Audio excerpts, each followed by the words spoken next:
হৈছে আজি ব্ৰহ্মপুত্ৰৰ ইপাৰ সিপাৰ। এই ব্ৰহ্মপুত্ৰত ধুনীয়া এটা মনোমোহা দৃশ্য আছে। ইয়াত আপোনালোকক মই অলপ দেখাইছোঁ।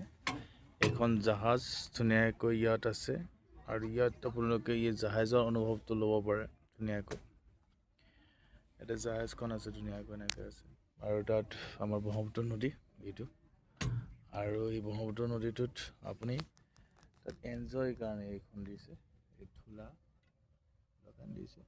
তাত আপুনি এনেকৈ দোলাই দিব পাৰে। মই এনেকৈ দি আছোঁ, এই দোলাই দি আছোঁ, এনেকৈ দিব পাৰিব। এনেকৈ দিছে, চিষ্টেম আছে ইয়াত।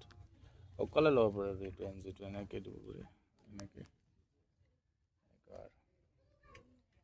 এনেকৈ পুৰা ধুনীয়া গৰমত হাৱা এটা আহিছে, এটা মজা এটা আছে ইয়াত, ভাল লাগে।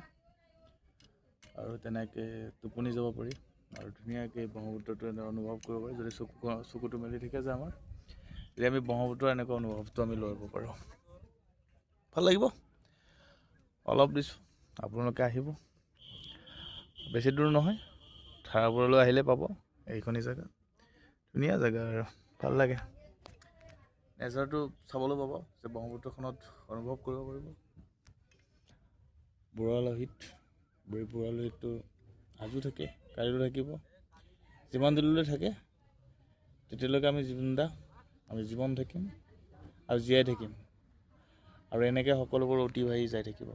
এইবোৰ যেনেকৈ অতি বাঢ়ি যাই আছে, এনেকৈ অতি বাঢ়ি এইবিলাক যাই থাকিব আৰু অতি বাঢ়ি যায়। অ'কে।